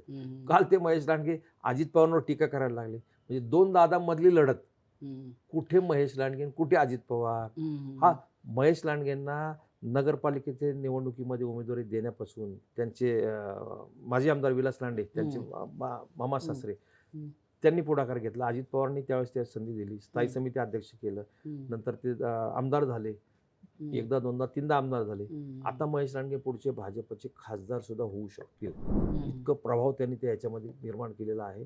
कारण हिंदुत्वाचं कार्ड भाजपने पद्धतशीर त्यांच्या मार्फत वापरलेलं आहे. परंतु बाकीचे आमदार तुम्ही जर पाहिलं, लक्ष्मण जगताप सुद्धा कडवे हिंदुत्ववादी होते. त्यांनी त्यांच्या चिंचवड मतदारसंघामध्ये जाहीरपणे खाजगीत बोलताना सांगितलं होतं की मी या मतदारसंघामध्ये एकही मशीद होऊ देणार नाही होऊन दिली त्यांनी. म्हणजे तसे पण ते दाखवत नव्हते, त्यांचा दिखावपणा बिलकुल नव्हता त्याच्यामध्ये. म्हणजे ते भगवे वस्त्र घालणं म्हणजे हिंदुत्व असं नव्हतं त्यांचं. परंतु त्यांनी पण ते मूळचे सगळे हे जे आहेत ना, सगळी जी मंडळी भाजपमध्ये आता, ते खरे तर शरद पवारांच्या तालमीत तयार झालेले पट्टे येते, अजित पवारांच्या तालमीत तयार झालेले आहेत. त्यांनी संधी दिली त्याच्यामुळे ते इथपर्यंत पोहोचले. आता ते गुरु शिष्यावरती आता मी काल एक मुलाखत बघितली, त्याच्यामध्ये पत्रकारांना महेश लांडगेंना असं म्हटलं की अजित पवारांच्या तालमीत वस्ताद म्हटलं त्यांना की त्यांच्या तालमीत झालेले तुम्ही पहिलवान आहेत असं. तर ते म्हटले की माझी वस्ताद नाही आहेत ते म्हणून वगैरे. तर अशी परिस्थिती खरंच आहे का? आता ते आता हो का, ते आता 2-3 टर्म ते आता देवेंद्र फडणवीसांनी त्यांना पूर्ण पंखाखाली घेतलेले आहे. त्याच्यामुळे आता त्यांचे आता वस्ताद ते देवेंद्र फडणवीस आहेत वगैरे. हो का, तुमची वैचारिक भूमिका मुळात वैचारिक भूमिकाच नाहीये. आता हिंदुत्वाचं कार्ड मिळालंय, पण भाजपची मूळ भूमिका अंत्योदयाची, दीनदयाळ उपाध्याय यांच्यापासूनच ती भाजप मुळात तिथे राहिलीच नाहीये. त्या भाजपची पूर्ण काँग्रेस झालेली आहे. भाजपचे 4-5 नगरसेवक यायचे निवडून, तिथं भाजपचे एकदम 77 नगरसेवक आले. ते कसे आले? अजित पवारांच्या शरद पवारांच्या राष्ट्रवादी काँग्रेसमधले जे 40 लोक आहेत ते तिकडे गेले. ते काय भाजपच्या संस्कारातले होते का? बिलकुल नाही. त्यांनी कुठला संघाचा प्राथमिक वर्ग केलाय, दुसरा वर्ग केलाय? कुठे नाही. संघाची प्रार्थना तर नाही, ती RSS सोडा, भाजपच्या कुठेच नाहीये ते, नोवेअर आहेत ते. पण त्यांना फक्त सत्तेसाठी वाटेल ते जे सत्ता पेपासू मंडळी आहेत ती इकडची तिकडे गेली. आणि त्याच्यामुळे भाजपचा चेहरा, मोहळा, स्वभाव सगळं काही एवढं बदललेलं आहे की ते भाजप निष्ठावंत त्याच्यातून तो उंट घरात शिरलाय. त्याच्यामुळे ह्यांना बाहेर जायची वेळ आलेली आता. मला ना आता लांडगेंचा विषय निघाला तर मला वाटतं कुदळवाडीबद्दल पण बोलायला हवं. कुदळवाडीचा एवढा मोठा मॅटर मोठा विषय मध्ये. आणि अगदी महेश लांडगेंची जी प्रखर हिंदुत्ववादी इमेज आहे ती तिथून पुढे आणखीन मोठ्या प्रमाणात बिल्ड झाली. अर्थात. मग आता कुदळवाडीच्या प्रकरणावर तसं काँग्रेस राष्ट्रवादीवाले बोलताना दिसत नाहीये. ऍक्च्युली तसं बघायला गेलं तर महापालिका निवडणुकीमध्ये तो एक महत्वाचा मुद्दा असायला पाहिजे होता, पण तो होताना दिसत नाहीये. काही मुस्लिम मतांचं राजकारण वगैरे याच्या मागे काही की किती मुस्लिम मतं आहेत आणि ती कुणाच्या बाजूने आहेत, काय परिस्थिती अशी वगैरे? मला अपेक्षा अशी होती की कुदळवाडीच्या विषयावरती या महापालिका निवडणुकीमध्ये रणकंदन होईल. प्रत्यक्षात काहीच नाही. भाजपवाले तो मुद्दा मधून मांडतात. कशासाठी? की हा सगळा प्रचाराचा मुद्दा भ्रष्टाचाराच्या मुद्द्याहून हिंदू मुस्लिमवरती यावा. तो डायव्हर्ट होणार नाही तिकडे, तो भ्रष्टाचाराच्या लाईनवरती शेवटपर्यंत चालणार आहे. परंतु कुदळवाडीची कारवाई हा विषय फार गंभीर आहे. देशामध्ये सर्वात मोठी अतिक्रमण कारवाई ती झाली. 4,500 अतिक्रमण पाडली गेली. काय सांगितलं गेलं त्यावेळेस? की या ठिकाणी बांगलादेशी आहे, घुसखोर आहेत, रोहिंग्या आहेत. प्रत्यक्षामध्ये एकही बांगलादेशी, एकही घुसखोर, एकही रोहिंग्या सापडले नाही. सांगितलं गेलं की इंद्रायणी नदीचं प्रदूषण फार मोठ्या प्रमाणात होते. कशामुळे? कुदळवाडीतले भंगार मालाचे जे व्यावसायिक आहेत ते स्क्रॅप जे धुतात त्याचं पाणी नदीत मिसळतं म्हणून नदी प्रदूषित होते. 7 फेब्रुवारीला कारवाई सुरू झाली, 14 फेब्रुवारीला 25ला कारवाई संपली. आज किती महिने झाले साहेब? आता 11 महिने होत आले. इंद्रायणी नदी अजूनही काळवंडलेलीच आहे. शुद्ध झाली का नाही? किती रोहिंगे पाकिस्तानी सापडले? एकही सापडलं नाही. म्हणजे 950 एकर जमीन रिकामी केली, तिथे सगळी पाडून भुई सपाट केली. त्याच्यामध्ये 12 सगळ्यात महत्त्वाचा मुद्दा, हिंदू मुस्लिम सोडा, त्याच्यामध्ये 1200 स्मॉल स्केल इंडस्ट्री झोपली. जवळपास प्रत्यक्ष अप्रत्यक्ष 1 लाख लोकांचा रोजगार गेला. तिथं फक्त भंगार नव्हतं तर छोटे छोटे उद्योग 1200 स्मॉल स्केल होते.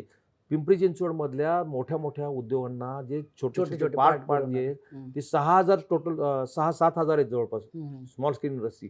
त्यातली 1200 तिथं होती. ती फाउंडेशन तिथलं आहे, कारण तिथे कुठे परवानगी वगैरे घेत नव्हते ते. त्याच्यामुळे तिथं त्यांनी उद्योग सुरू केले होते. त्याच्यामध्ये मुस्लिम फार थोडे होते, 4-5% असेल.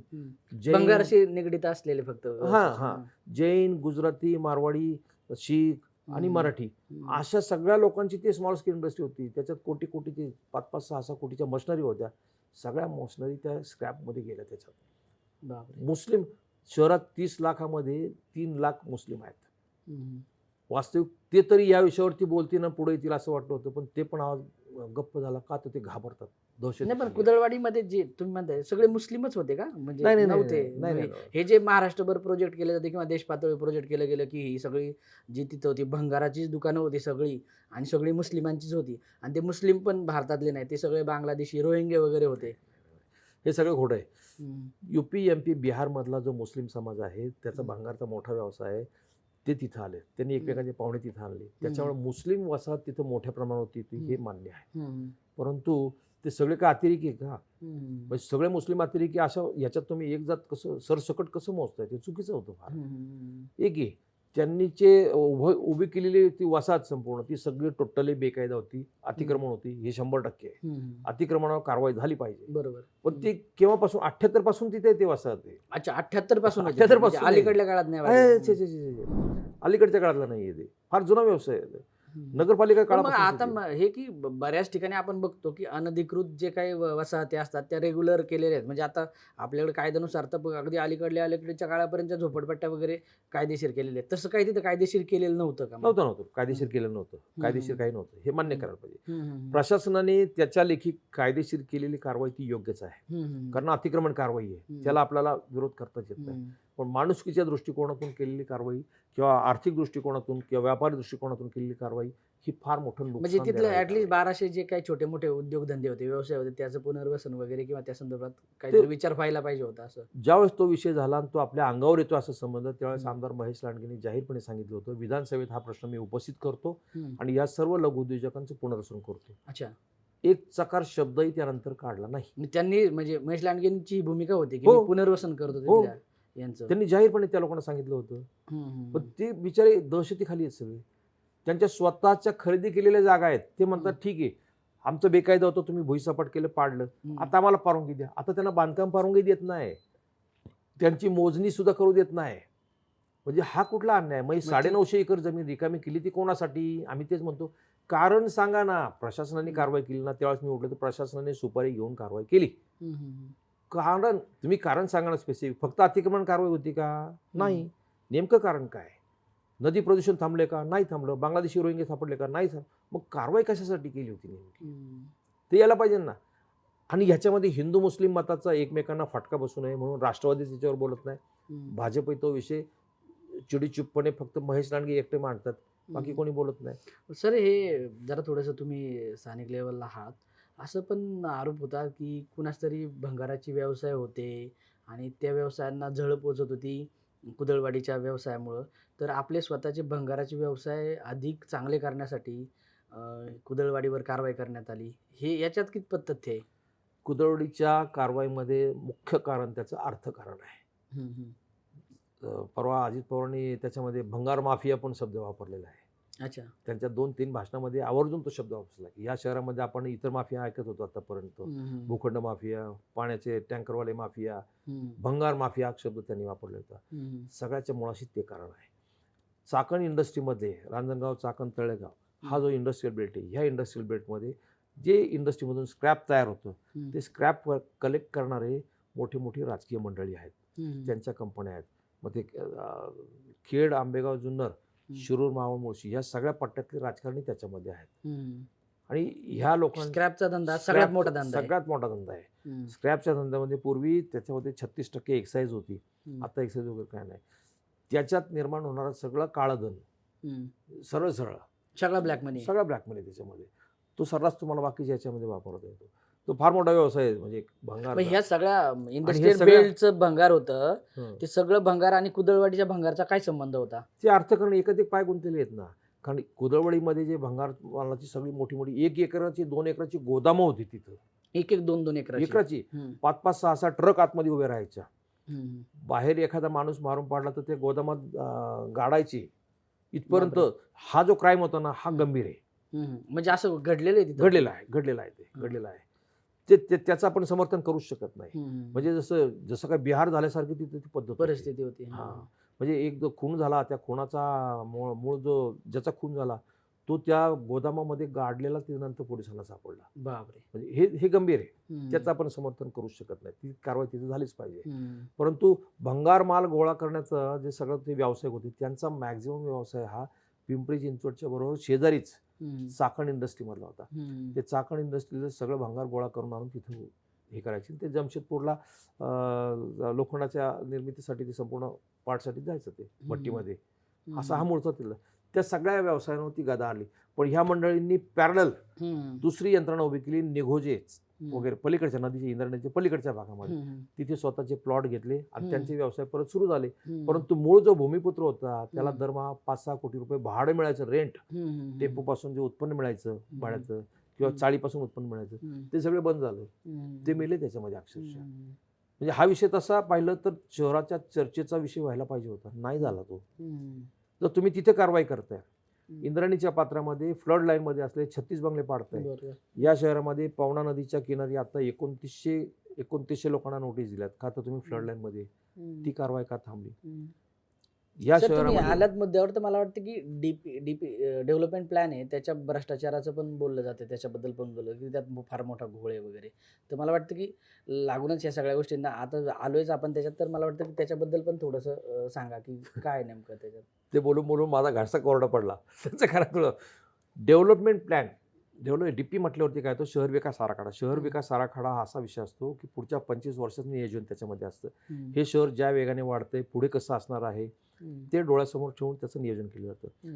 तो जो डीपी शासनाने ज्या माणसाची नियुक्ती केली होती, विजय शेंडे त्यांचं नाव, त्या विजय शेंडेंनी नगररचना उपसंचालक देशभरातली जवळजवळ 8-10 मोठे सिटी डीपीसाठी अभ्यासल्या आणि त्याच्यानंतर राज्यातला पहिलाच एक ॲडव्हान्स अत्यंत आधुनिक असा डीपी त्यांनी सादर केला होता. तो डीपी 7 मे 2024 रोजी महापालिका आयुक्त शेखर सिंग यांच्याकडे सुपूर्द केला. शेखर सिंग यांना सांगितलं होतं की त्याची आता ही प्रसिद्ध करण्याची मुदत फक्त 2-3 दिवस आहे, तुम्ही तो प्रसिद्ध करा. शेखर सिंग यांनी तो मूळ डीपी प्रसिद्ध केला नाही, तो त्यांच्या कस्टडीमध्ये ठेवला. आणि नंतर तिथून पुढे वर्षभर जो मूळचा जुना डीपी होता तोच डीपी कॉपी पेस्ट केला.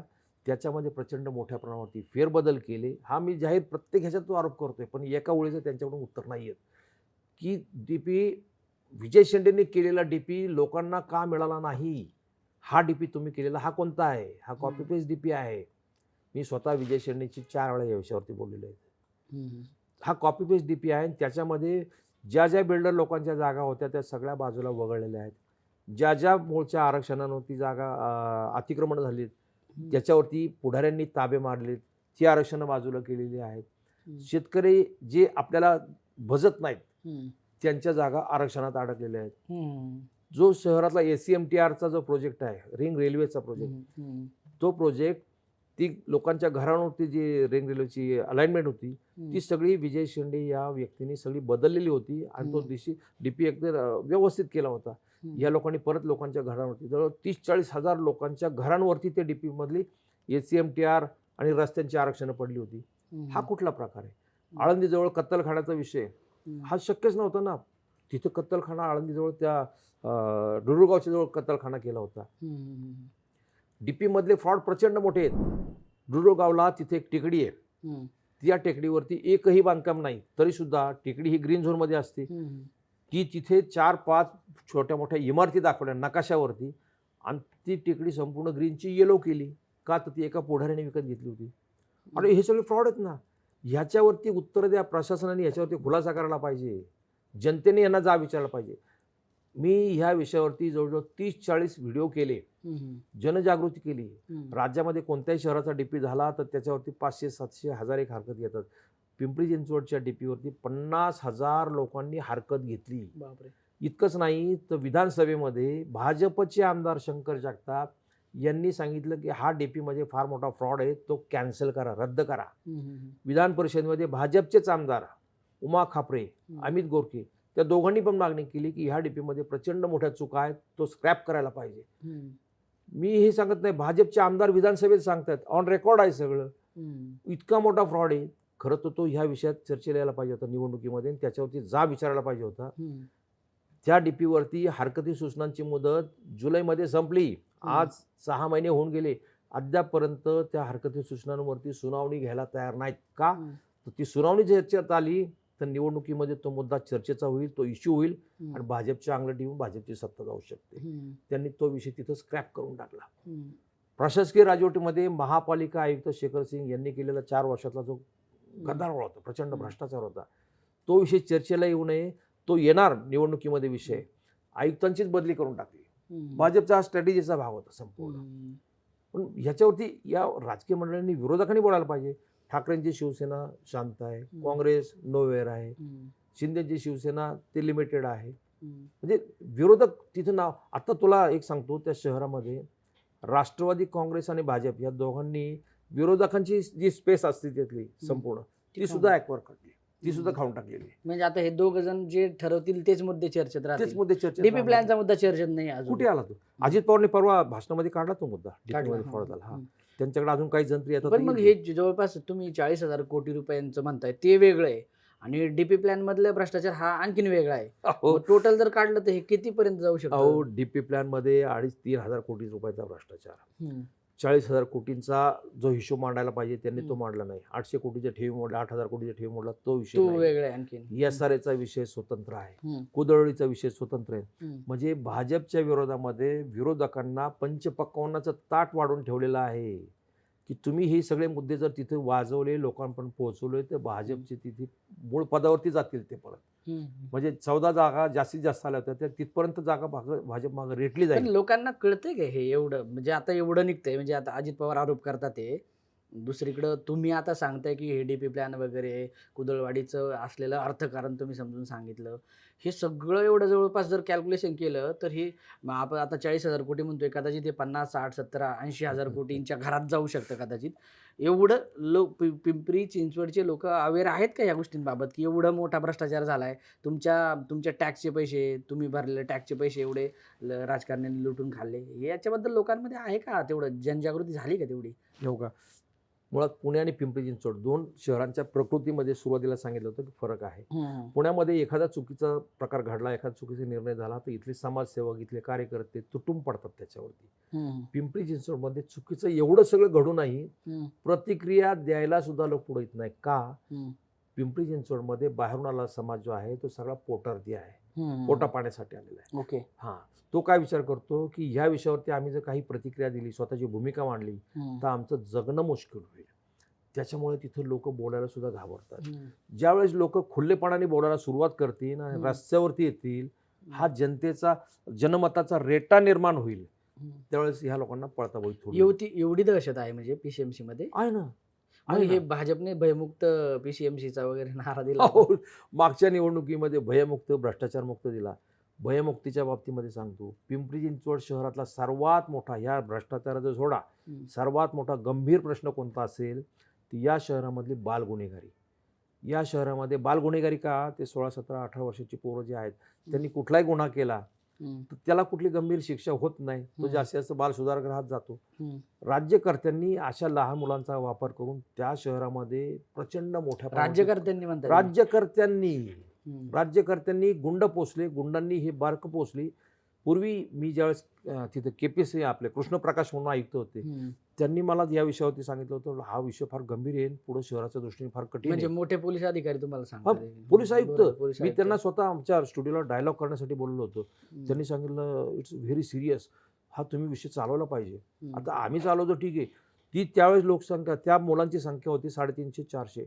आज त्या मुलांची संख्या जवळजवळ 4,500-5,000 हजारच्या दरम्यान पोहोचलेली आहे साहेब. बापरे.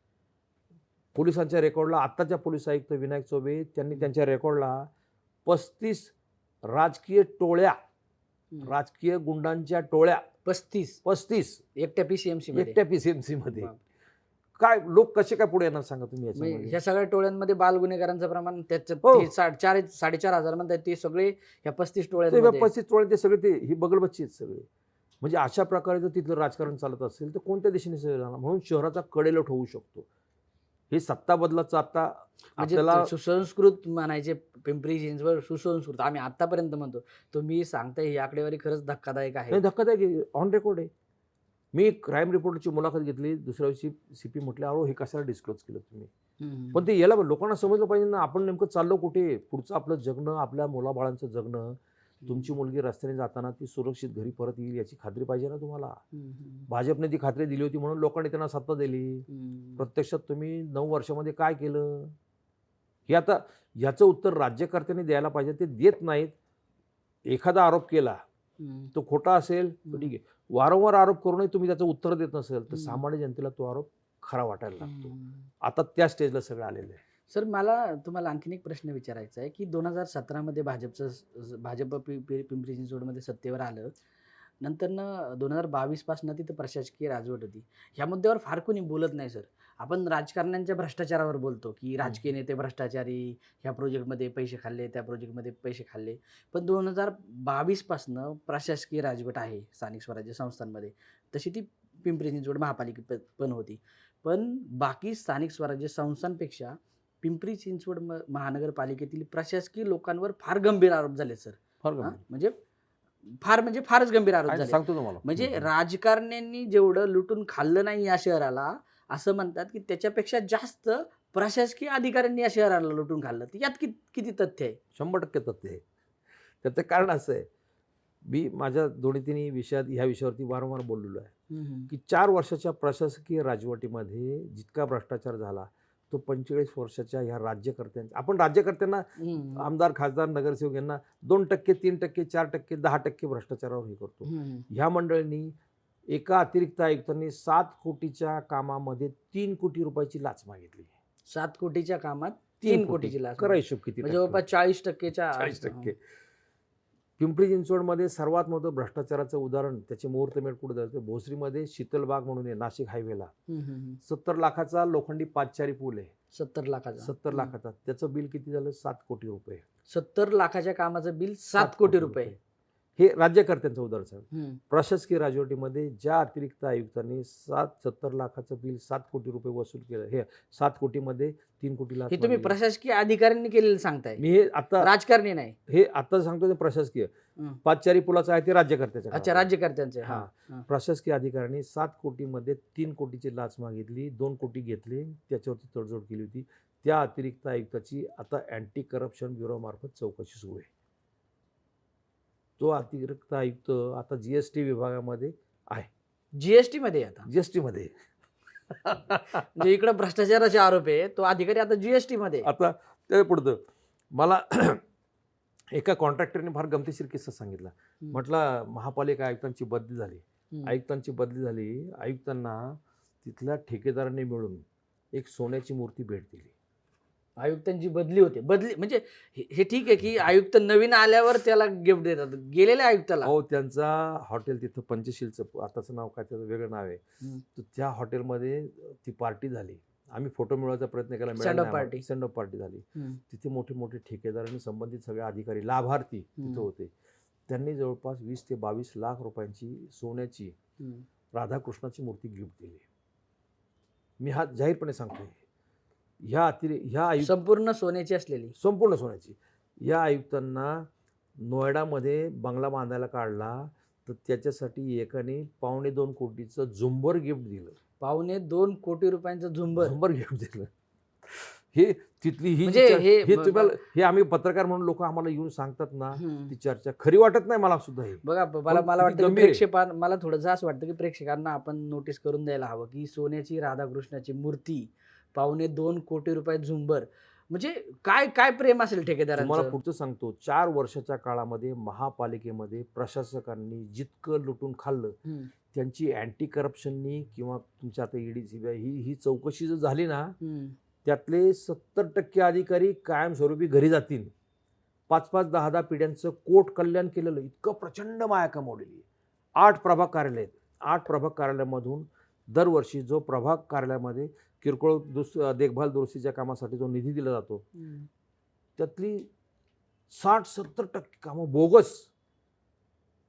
डांबरीकरणाची कामं, दुरुस्तीची कामं, गटरची कामं, बोगस कामं साहेब. अधिकारीच ठेकेदार झाले. अधिकाऱ्यांच्या अधिकाऱ्यांच्या पत्नीच्या नावावरती वेगवेगळ्या कंपन्या आहेत, एजन्सीज आहेत, त्यांनाच कामं मिळतात. त्यांनाच कामं मिळतात. कोणी लक्ष द्यायलाच ती कोण पण नाही कामं ना. फुगून वगैरे दिली जात असेल असं. लक्ष द्यायलाच कोण नाही. फुगून सोडा, फक्त पेपरला पण पेपर मग सबमिट करायचा. सत्ताधारी ह्या अधिकाऱ्यांना प्रश्न विचारत नाही का? किंवा सत्ताधारी जाऊ द्या, पण तिथे विरोधक आहेत, ते विरोधकांनी तरी विचारले पाहिजे. म्हणजे तुम्ही जे सांगताय ते पत्रकार म्हणून सांगताय, मला वाटत नाही की तुम्ही मांडताय ते मुद्दे तिथला कोणी राजकीय नेता पण एवढ्या ताकदीनं मांडत असेल असं. अहो, मला तिथं सगळे जण म्हणतात तुम्ही एकमेव विरोधी पक्ष नेता आहे. म्हटलं अरे पत्रकाराचं कामच आहे, सत्तेला प्रश्न विचार. सत्तेला प्रश्न विचारणे आपलं कामच आहे. टॅक्सपेअरच्या वतीने विचारतो, हा टॅक्सपेअरचा पैसा आहे आणि त्यात विचारलं गैर काय आहे? हे चुकीचं आहे, तुम्ही खुलासा करा ना, हे चुकीचं आहे म्हणून सांगा ना. मी सांगतो ना, 4 वर्षाच्या प्रशासकीय राजवटीमध्ये राज्यामध्ये 29 महापालिका आणि सगळ्या नगरपालिका झेडपीचं 3 लाख कोटींचं बजेट होतं. ह्या महापालिकेचं 9 वर्षातलं बजेट काढलं तर 60,000 कोटींचं होतं. हिशोब मांडा ना भाऊ, हिशोब तर मांडायला पाहिजे ना आपण त्याचा. तर ह्या प्रशासकीय राजवटीमध्ये 4 वर्षाच्या काळामध्ये शेखर सिंग यांच्या काळामध्ये जी काही कामं झालेली आहेत त्याचा लेखाजोखा मांडायला नको का आपण? 12 कोटी रुपयांचं एक सॉफ्टवेअर 120 कोटीला खरेदी केलं. हा प्रश्न मी नाही विचारत. भाजपचे विधान परिषदेचे आमदार अमित गोरखे यांनी विधान परिषदेमध्ये लक्षवेधीद्वारा हा प्रश्न मांडला.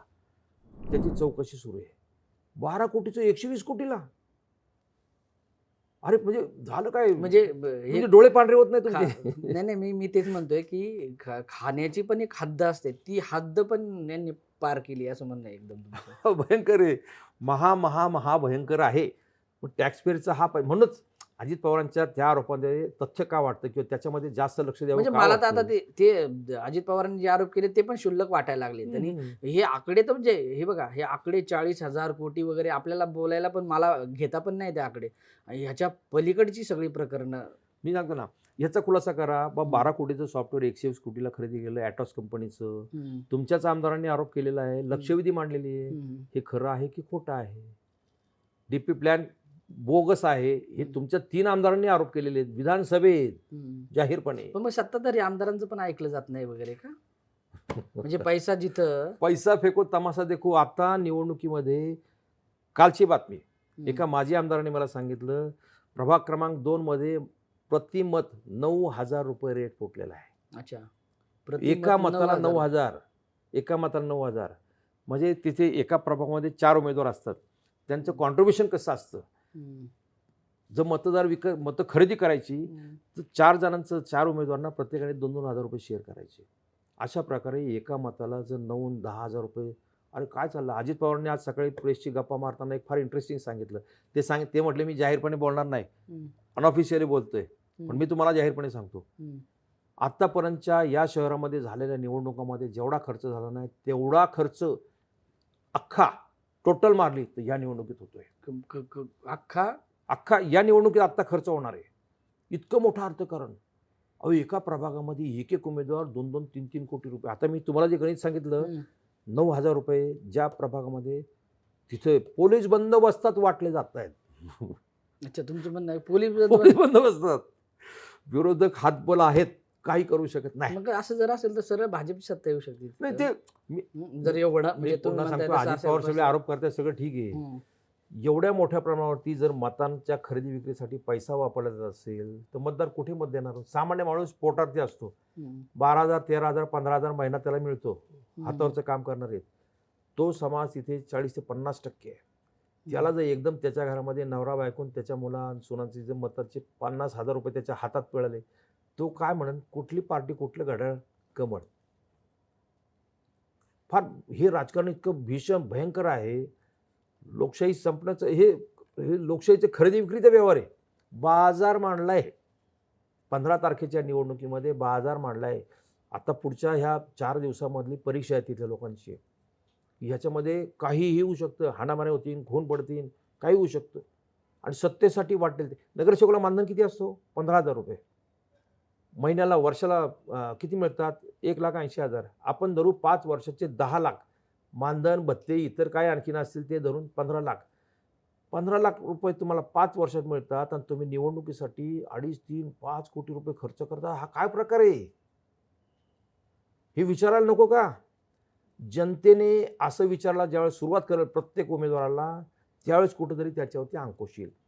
राजकीय पक्ष हे काय, ते काय, ते सगळे आता सगळे सब घोडे 12%. जनता जनता पण पिंपरी चिंचवडमधली तेवढी सुज्ञ नाही असं तुम्हाला वाटतंय? नाही नाही. अहो तुम्हाला सांगा, ही कामगार नगरी आहे. हम्म. हिंजवडी IT पार्कमुळं वाकड, पाथवडे किंवा हा रावेत जो परिसर आहे तिथं कुठे आता 2.5-3 लाख अभियंते आलेले आहेत. शहरामध्ये 5-6 हजार डॉक्टर आहेत, 5-6 हजार वकील आहेत. किती लोक ह्या विषयावरती प्रश्न विचारतात? बाहेरचे लोक तर विचारत नाही. नाही, कोण विचारणार? आणि स्थानिकांचा स्थानिक मंडळी सगळे तिथे स्थानिक आणि बाहेरचा हा जो वाद आहे हा आणखी इंटरेस्टिंग आहे. सगळे पाहुणेरावळे एकमेकांच्या सोयीप्रमाणे राजकारण करतात. तू राष्ट्रवादीमध्ये निवडून ये, मी भाजपमध्ये निवडतो. नाना काटेंच्या विरोधामध्ये शत्रुघ्न काटे उभे नाही राहिले का? तर नाना काटे पण निवडून आले पाहिजे राष्ट्रवादी काँग्रेसचे. भाजपचे शहराध्यक्ष शत्रुघ्न काटे पण निवडून आले पाहिजे. हे प्रत्येक ठिकाणी असं सोयीचं राजकारण आहे. नातेवाईकांनी सगळे एकमेकांना हात दिले. अजित पवारांनी 2-3 वेळा त्यांच्या सभा म्हणून आरोप केला की स्थायी समितीचा अध्यक्ष लाच घेताना प्रथमच सापडला. सर्व पक्षाचे लोक त्याला सोडायला गेले होते. या ठिकाणी बाहेरचा एखादा जर स्थायी समिती अध्यक्ष असताना तो अँटी करप्शन सापडला असता, धरून बडवला असता त्याला. गावकी भावकीचा राजकारणावरती प्रचंड मोठा पगडा आहे. त्याचं कारण तिथल्या जमिनीला आलेला भाव, त्यातून ज्या पैसा इतका प्रचंड मोठ्या प्रमाणावरती आलेला आहे. वडगाव शेजारची नगरपालिका, आता महिन्यापूर्वीचा प्रकार, वडगाव नगरपालिकेमध्ये एका उमेदवाराने 7 कोटी रुपये वाटले. किती? 7 कोटी एका उमेदवाराने तो निवडून आला. पिंपरी चिंचवडमध्ये आज तुम्ही रावेत, ताथोडे, पिंपळेगोरव, वाकड ह्या पट्ट्यामध्ये जमिनीचा भाव काय माहिती आहे तुम्हाला? 1 कोटी रुपये गुंठा आहे. 5-5, 10-10, काहींकडे 100 एकर जमिनी अजून आहेत. मग निवडणुकीसाठी 4-5 कोटी गेले, नाव पाहिजे फक्त. मिळतं काय तिथं? काय नाही. हे कुठे चाललोय आपण? हे जनतेला कळायला पाहिजे. आणि तिथं पोटात ही जनता आहे, ती ह्या खोलात जात नाही, विचारत नाही. चाललंय. पत्रकाराचं काम आहे हे सगळं उलगडून दाखवणे. पण आता तुम्ही मगाशी बोलताना पण आपल्या याच्यामध्ये एक मुद्दा आला होता की हे स्थानिकांचं जे राजकारण आहे ते कुठेतरी यांच्यासाठीच मार्ग ठरताना दिसू शकतं असं तुम्ही सांगितलं होतं थोडंसं. होईल ना. हे ह्याला थोडं काळ जायला लागेल. म्हणजे आता ह्या शहराचं वय 50 वर्ष झालं साधारण. या शहराचं वय आता ह्या शहराच्या राजकारणात संपूर्ण भूमिपुत्रांचंच वर्चस्व आहे. 128 नगरसेवकांमध्ये SC ST, SCच्या 20 जागा, STच्या 3 जागा, ह्या 23 जागा वगळल्या, ते 103 जागा राहिलेल्या 35 OBCच्या. त्या 35 मध्ये 100% कुणबी आहेत. म्हणजे ह्या सगळ्या 100% नगरसेवकांमध्ये 80% हे भूमिपुत्र आहेत. मग त्याच्यामध्ये काटे, वाघेरे, कलाटे, लांडे, लोंढे, वाल्हेकर, चिंचोडे, गावडे, भोईर हे सगळे त्याच्यात आहेत. ते सगळे एकमेकांचे नातेवाईक आहेत. त्याच्यामुळं अवघा 20 ते 25 नगरसेवक हे फक्त बाहेरच्या ह्याच्यातून आले, पोटात आलेले असतात. जोपर्यंत जमिनीचा पैसा इतका प्रचंड मोठ्या प्रमाणावरती या शहरामध्ये भूमिपुत्रांच्या हातात आहे, तोपर्यंत राजकारणावरती त्यांचं वर्चस्व कायम राहणार आहे. इथे ज्यावेळेस एखादी मोठी क्रांती होईल, उद्रेक होईल, ती अपेक्षा सोडून द्या. पूर्वी तशी परिस्थिती नाही. पूर्वी कामगारांच्या मागण्यांसाठी, वेतनवाढीसाठी, बोनससाठी मोर्चे, आंदोलन, व्हायचे. भाजपने ते सगळं संपवून टाकलेलं आहे. आता तिथे मोर्चे आंदोलन म्हणजे आंबेडकर पुतळ्यासमोर एक फलक घेऊन उभे राहतात, फोटो काढतात. कामगारांचे नेते म्हणजे आता राजकीय नेते झाले. राजकारणी जे डिसिजन घेतील तो कामगार संघटना ह्या कमर्शियल झाल्यात सगळ्या. कोण कामगार संघटना? म्हणजे तिथे पूर्वीच्या कामगार संघटना आणि आताच्या कामगार संघटना ह्याच्यामध्ये जमीन आसमानचा फरक आहे. आताच्या कामगार संघटना ह्या फक्त धनाढ्य आहेत, पैसे कमावण्यासाठी कामगार संघटना झालेल्या आहेत. माथाडी कामगारांचे जेवढे नेते आहेत ते सगळे गडगंज आहेत. माथाडी कामगार काय मिळतो? कसं काय कुठलं आलंय? सगळं गुंड गुन्हेगार हे माथाडी कामगारांचे नेते आहेत, त्यांच्या संघटना आहेत. कोण बोलणार? गुन्हेगारांनी संपूर्ण शहराच्या राजकारणाचा कब्जा मिळवलेला आहे. पूर्वी राजकारणी गुंड पोसायचे, आता गुंडांनी राजकारणी पोचलेत.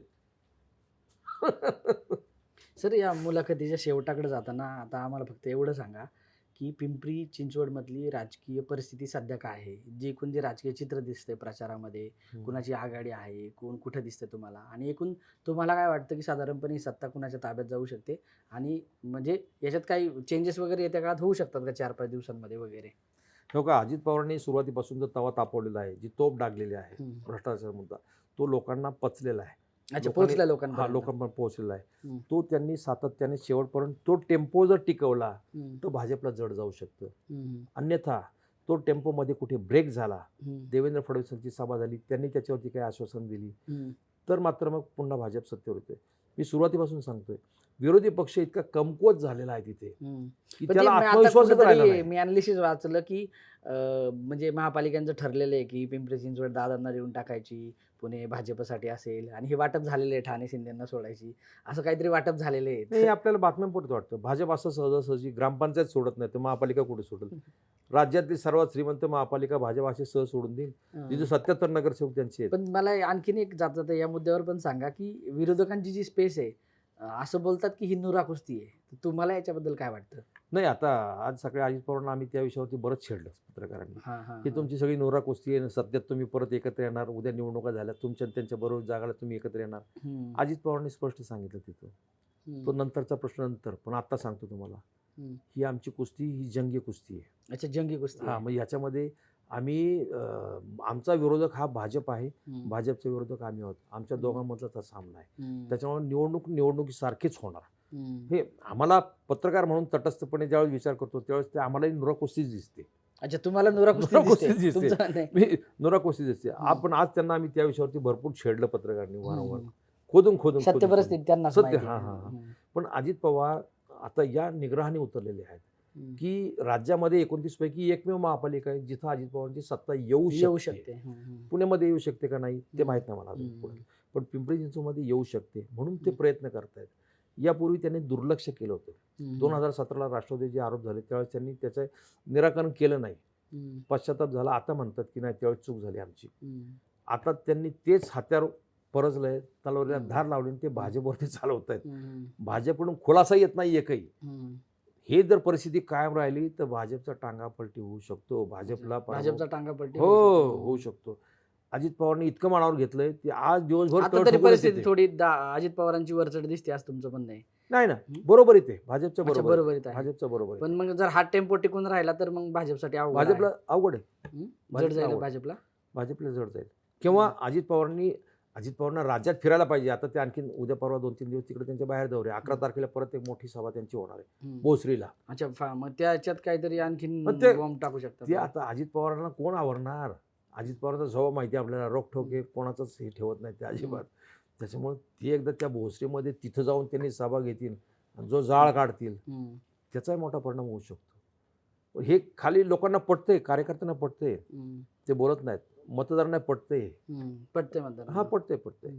पण भाजप त्याला उत्तर देत नाही, त्याच्यामुळे पटतंय म्हणजे ते. सुरुवातीला तरी 40,000 कोटींचे आरोप वगैरे करून अजित पवार पिंपरी चिंचवडमध्ये थोडे यशस्वी ठरले. आता राष्ट्रवादी लढतीमध्ये आली, भाजपच्या पहिली ती लढतीमध्ये. या सिनेरिओ चित्रात नव्हती एवढी कुठं. आम्ही म्हणतो तो भाजप पुन्हा सत्तेत, तुम्ही आपले बसा, विरोधक सुद्धा तुम्ही राहणार नाही. इतकी बरे 36 नगरसेवक आता राष्ट्रवादीचे होते 2017च्या निवडणुकीमध्ये, ते सुद्धा येणं तुमचं कठीण आहे. पण आता तसं वाटत नाही. आता किमान त्यांची फिगर 50-55 पर्यंत जाऊ शकते, इतकी त्यांनी ती ह्याच्यामध्ये आणलेली आहे. हा टेम्पो जर पुढे त्यांनी वाढत नेला तर कदाचित सत्तेत येतील. जर नाही नेला, ज्यांच्या लोकांनी साथ नाही दिली, तर भाजप पुन्हा सत्तेत. पुढचे 4 दिवस महत्वाचे आहेत, बघू. तर पुढचे 4 दिवस महत्वाचे आहेत. तर अविनाश शिलेकर सरांनी आपल्याला हे सगळं जे पिंपरी चिंचवडच्या राजकारणाचं गणित आहे ते आपल्याला एकदम सोप्या शब्दात समजावून सांगितलं. अगदी शहराच्या स्थापनेपासून तर आत्ताच्या महापालिका निवडणुकीपर्यंत. सर, तुम्ही थोडक्यात मध्ये आलात या ठिकाणी, आम्हाला सविस्तर या घटना घडामोडींचं विश्लेषण करून सांगितलंच, त्याबद्दल तुमचे खूप खूप आभार. धन्यवाद. तर हे होतं पिंपरी चिंचवडचं आपलं विश्लेषण. आपण पुण्याबद्दलही असंच विश्लेषण एका व्हिडिओमध्ये जे ज्येष्ठ पत्रकार प्रशांत अय्यर यांच्या थ्रू केलेलं आहे, ते पण तुम्हाला आपल्या चॅनलवर पाहायला मिळेल. तर अशाच पद्धतीचं महापालिका निवडणुकीचं कव्हरेज असेल, वेगवेगळ्या विषयांवरचे काही आम्ही महत्त्वाचे व्हिडिओसुद्धा बनवतोय, ते व्हिडिओसुद्धा तुम्हाला आमच्या चॅनलवर पाहायला मिळतील. त्यामुळं तुम्ही एकदा थोडक्यात यूट्यूबवर सर्च करा. चॅनल जर सबस्क्राईब केलं नसेल तर चॅनल एकदा सबस्क्राईब करा, कारण असे महत्त्वाचे विषय कदाचित तुम्हाला कुठेही मिळणार नाहीत. धन्यवाद.